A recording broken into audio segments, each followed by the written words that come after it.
My name is Olivia Hartman, and the night my family handed my life's work to my younger brother, my father didn't even look at me until he told me to leave.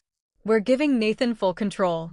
65 billion, all of it, goes through him, my father said, the way another man might announce a weather forecast. Then he turned toward me. You can go now, Olivia. You're not welcome in this building anymore. My mother smiled into her coffee cup. My brother straightened his cufflinks like he was posing for a photograph nobody had asked him to take. I could hear the HVAC system cycling somewhere above the conference table as I asked the only question that mattered. Did you sell the company without my algorithms? My mother laughed, soft and dismissive. We sold our business, sweetheart. Across the table, the man from Titan Industrial Partners stopped writing. He set down his pen, closed the folder in front of him, and looked at my father with an expression I will never forget. Actually, he said, we need to talk. That was the moment I understood my family hadn't just betrayed me. They had miscalculated everything, and they wouldn't understand how badly for another 9 minutes. But to explain how we got there, I have to go back 6 years, to a version of my family that still felt small enough to be personal. Our company, Hartman Vision Systems, ran out of a converted warehouse in Denver back then. It smelled like solder and the cheap vanilla candles my mother kept lighting in the lobby to cover it up. My father, Robert Hartman, wore the same navy blazer to every investor call. My mother, Diane, kept a wall of framed family photos behind the receptionist's desk, arranged like a museum exhibit about a family that loved each other evenly. And my brother, Nathan, could walk into any room in Colorado and make 40 strangers feel like his oldest friends. I was the opposite. I was 33 by the time everything collapsed, but even in my 20s, I preferred a quiet lab bench to a stage. I wore the same 3 gray sweaters on rotation, tied my hair back with a pencil when I was deep in code, and kept a green leather notebook next to my keyboard at all times. That notebook held the earliest sketches for an adaptive vision system, a way for industrial robots to recognize and correct for damaged or misaligned parts in real time without human intervention. It would eventually make Hartman Vision Systems worth more money than I ever expected to see in one place. I remember the night the first working prototype ran clean. I was 26, running on gas station coffee, and when the arm self-corrected around a warped bracket instead of jamming, I laughed until I cried, alone at 11 at night, in an empty warehouse. Nathan took it to a manufacturing conference in Chicago the following month. He was magnetic on that stage, I'll give him that. He knew exactly when to pause, when to grin, when to compress 4 years of my research into one sentence an investor could repeat at dinner. When someone in the audience asked where the technology had come from, Nathan glanced toward the back of the room, where I was standing. For 1 second, I thought he might point at me. He didn't. Afterward, my mother squeezed my arm. Nathan needs the spotlight, honey. You've never liked that stuff anyway. I told myself she was right. That became the pattern. I built. Nathan pitched. My father negotiated. My mother curated the story we told the world. And every year the company grew, my name got a little smaller inside it. There was one detail my family never paid close attention to. Before Hartman Vision Systems ever sold a single unit using my vision system, I had built the original core software on my own equipment, on my own time, funded by my own savings from a previous engineering job. A patent attorney I consulted early on told me something I never forgot. Don't sign away ownership just because you trust the people asking. So I didn't. The company received a broad license to use the technology in its products. I retained the core patents myself, along with a contractual right to approve any transfer of that license if control of the company ever changed hands. At the time, it felt like paperwork nobody would ever read again. Years later, when Nathan started disappearing into closed-door meetings about something called Project Ridgeline, and my name quietly stopped appearing on calendar invitations I used to be copied on automatically, I took the green notebook out of my desk drawer for the first time in months. I remember wondering whether my family had simply forgotten what I owned, or whether they were counting on me for getting it too. I heard the real number at a Sunday dinner. My father mentioned it while cutting into a steak, as casually as he might mention a grocery bill. $65 billion. Titan Industrial Partners wanted to acquire Hartman Vision Systems outright, folding it into their automation division. Nathan sat across from me, smiling into a glass of Cabernet. The buyer sees enormous long-term value, he said. I noticed the word. Buyer. Not partner. Not investor. Over the following 2 weeks, the closed-door meetings multiplied. Nathan was copied on everything. I was copied on almost nothing. Then a document landed in my inbox at 11 at night. My father called it routine paperwork the next morning. I read it at my kitchen counter with cold coffee beside me and the green notebook within reach. Most of it was dense boilerplate. One clause stopped me cold. The acquisition required my written, signed consent to transfer my patent license to the new owner. The next morning, my father leaned in my office doorway. Just sign it. Legal wants loose ends cleaned up before closing. Why am I a loose end? His smile disappeared. Don't make this complicated, Olivia. My mother tried the gentler approach that night, calling while I folded laundry. This is Nathan's moment. Please don't turn it into some kind of ownership argument. Ownership argument. As though patents filed in my name, under federal law, were a family disagreement instead of legal property. I called Marcus Feld, a corporate attorney I'd known since graduate school, someone I'd trusted for years whenever my family made me doubt my own judgment. Don't sign anything yet, he told me. Get independent counsel. For the first time in days, I could breathe. 3 days later, I walked past a steakhouse in the Cherry Creek neighborhood and saw Marcus through the window, sitting across from Nathan. They were laughing. A contract folder sat between them on the white tablecloth. Marcus followed me outside. He didn't even try to lie. Nathan had offered him general counsel for the newly merged entity, a 6-figure salary increase, equity, a corner office on the top floor once the deal closed. You knew what they were planning to do to me, I said. He looked at the sidewalk. I know where this deal is going. That hurt more than I expected. So I found Rachel Diaz, an IP litigator with a reputation for reading contracts like other people read cereal boxes. She went through the license agreement in silence, then turned it toward me and tapped a single paragraph. Your family can sell their shares, she said. They can sell the building, the contracts, the brand, the client list. What they cannot do is transfer your core patents to a new owner without your written consent. What happens if I don't sign? Rachel leaned back in her chair. Then Titan Industrial Partners is buying a very different company than the one on paper. Something shifted in me that afternoon. I still didn't know how far my family was willing to go to get around me. So I decided not to warn them. I wanted to see exactly what they would do once they believed I was still too compliant to fight back. Once I stopped pretending everything was fine, the pattern became impossible to miss. My calendar changed first. Recurring meetings I'd attended for 6 years quietly vanished. My access to certain engineering dashboards was scaled back for security purposes. Nathan started walking new hires through the lab floor, introducing himself as though he'd built the place with his own hands. Then my father called me into his office. A single envelope sat on his desk. Inside was a severance agreement, $75,000 in exchange for my resignation, my signed consent transferring the patent license, and a non-disparagement clause preventing me from discussing why I'd left.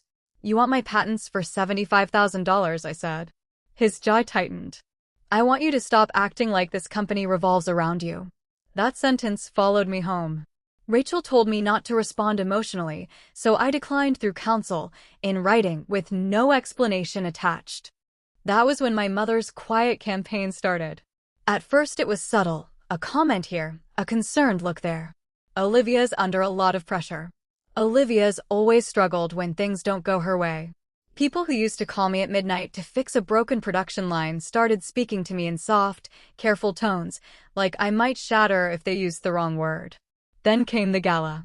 It was billed as a celebration of the pending acquisition, held at my parents' property outside Boulder. String lights, a jazz trio on the patio, investors circling under framed photographs of a family that no longer resembled the one in the pictures. Nathan worked the room like he owned it, shaking hands, accepting congratulations, letting my mother introduce him to a cluster of Titan executives as the driving force behind our technology. I said nothing. Then I saw Priya, one of my engineers, carrying a stack of presentation folders near the dining room. Nathan stopped her. "You messed up the formatting on these," he said, loud enough for nearby guests to hear. "I used the version I was given," Priya said, flushing. Nathan laughed. "Maybe engineering needs people who can follow basic instructions." I stepped between them. "That presentation is my team's work. If there's a problem, talk to me." His smile vanished. "You really can't stand one night where the attention isn't on you, can you?" I almost laughed at the absurdity of that. Then he raised his wine glass in a motion that looked accidental. It wasn't. Red wine soaked through the front of my cream blouse, cold against my skin, in front of 40 investors. The room went quiet. Nathan widened his eyes. "Whoops." Slipped. I looked at my father. He stared into his own glass. I looked at my mother. She leaned in and whispered, "Please don't make a scene." Something in me finally went still. I walked to the powder room and stared at myself under the fluorescent light, wine-stained blouse, tired eyes, 6 years of excuses stacked behind them. I opened my bag. The green notebook was inside, its cover soft from years of handling. I called Rachel from the bathroom sink. "I'm done protecting them," I told her. Starting the next morning, every communication with my family went through counsel. We preserved emails, calendar records, badge access logs, and a partial security recording from the office lobby. Rachel formally notified Titan Industrial Partners that I had not consented to any transfer of my patent license and that the deal as structured could not legally close. My father kept pushing toward the closing date anyway. I think he genuinely believed $65 billion made him untouchable. Then the final signing meeting appeared on my calendar, the one I wasn't supposed to attend. I closed my laptop, slid the green notebook into my bag, and drove to the office one last time. This time, they had no idea what I was bringing into that room. My father was already standing when I walked in. Nathan sat beside him in a charcoal suit, one ankle resting on his knee. My mother had an untouched cup of coffee in front of her. Across the table, David Chin from Titan sat with 3 members of his legal team. Rachel took the seat beside me. Nobody offered me a chair. "We're giving Nathan full control," my father announced. $65 billion, all of it, goes through him. Then he looked at me. "You can go now, Olivia. You're not welcome here anymore." For a moment, nobody moved. "Did you sell the company without my algorithms?" I asked. My mother laughed. "We sold our business, sweetheart." Across the table, David Chin stopped writing. He closed the folder, stood, and looked directly at my father. "Actually," he said, "this transaction hasn't closed. The funds haven't been released. As of this morning, we have a serious ownership problem." My father turned toward me. "What did you do?" Rachel answered before I could. "Olivia didn't do anything except decline to transfer property she legally owns."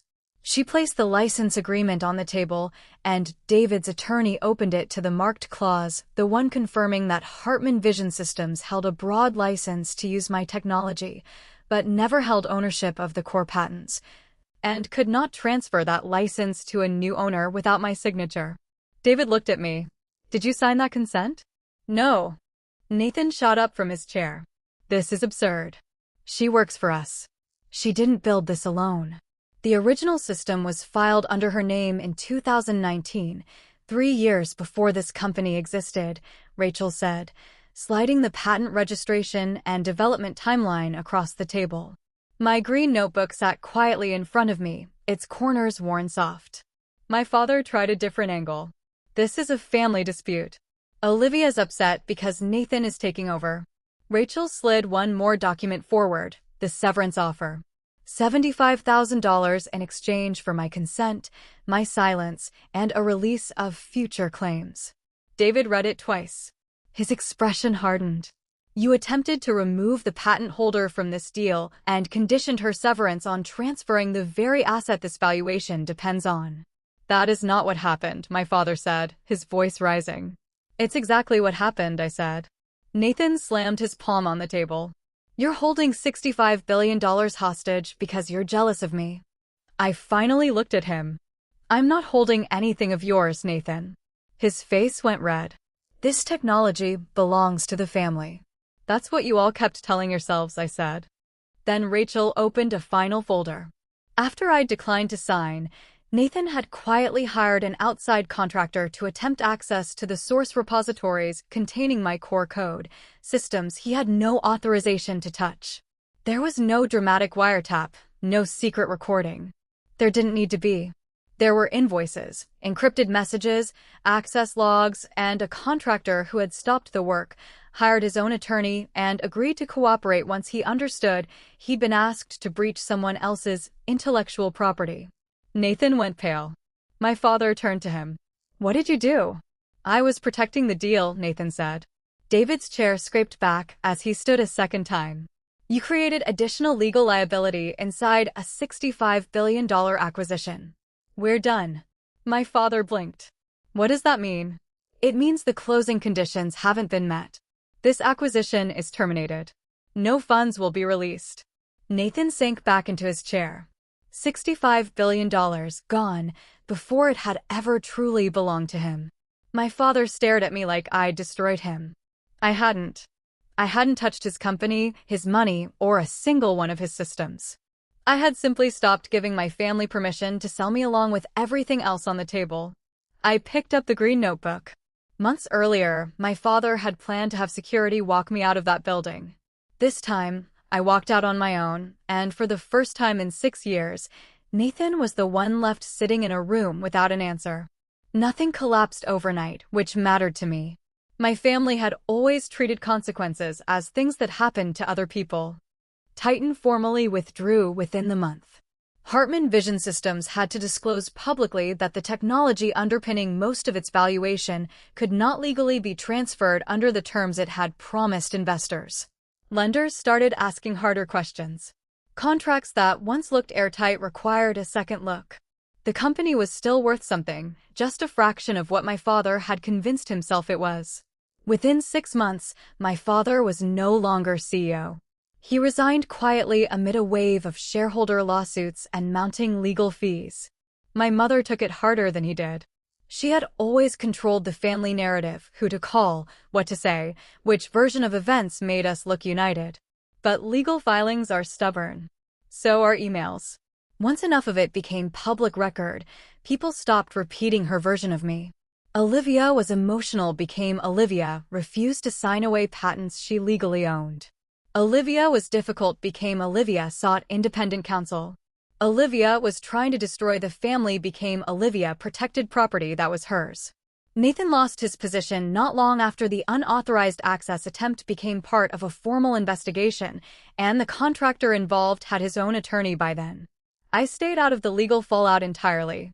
Rachel handled what needed handling. I didn't call reporters to make sure Nathan was ruined. I didn't celebrate when his old contacts stopped returning his calls. The truth, once it was out, did enough on its own. Marcus reached out 7 months later. We met at a coffee shop near the university, where we used to study together. He looked older, tired around the eyes in a way that had nothing to do with age. I made the wrong call, he said. I stirred my coffee. Yes. I thought the deal was a sure thing. I was scared of getting left behind. That almost made me smile. So was I. He looked at me like he understood how thin that excuse sounded once he said it out loud. I want to fix this. I don't hate you, Marcus. His shoulders loosened. But I don't trust you either. They tightened right back up. I left before he could turn an apology into another negotiation. By then, Priya and I were already building something new, smaller, cleaner, every engineer's name attached to their own patents from day one, every agreement explained line by line before anyone signed anything. When I gave our first product demo, I brought the green notebook onto the stage. I didn't need it for the presentation. I wanted it there anyway, as a reminder of the woman who used to stand at the back of a room while someone else took credit for her work. Almost a year after that boardroom, my mother reached out. My father's health had declined, medications, hospital visits, bills piling up faster than they could manage. She asked me for money. I sat with the message for a long time. Then I called Rachel. Verify the bills, I told her. Pay the essential medical expenses directly to the providers. Rachel paused. And your parents? Access to funds, contact. None. I didn't send cash. I didn't demand an apology. I didn't reopen a door I'd finally managed to close. That evening, I stood at the windows of my new office overlooking downtown Denver when Priya called from the conference room. They're ready for you, Olivia. I picked up the green notebook and walked in. This time, nobody was waiting for Nathan. They were waiting for me. I used to believe that loyalty to family meant staying quiet, giving more, and forgiving faster than the wound could close. I was wrong. Love doesn't give anyone ownership over your work, your future, or your peace. Nathan lost a $65 billion deal that night, but that was never really my victory. My real victory was walking out of that room without needing any of them to admit what they'd done. Sometimes the strongest boundary you can set is simply refusing to go back to the place that broke you.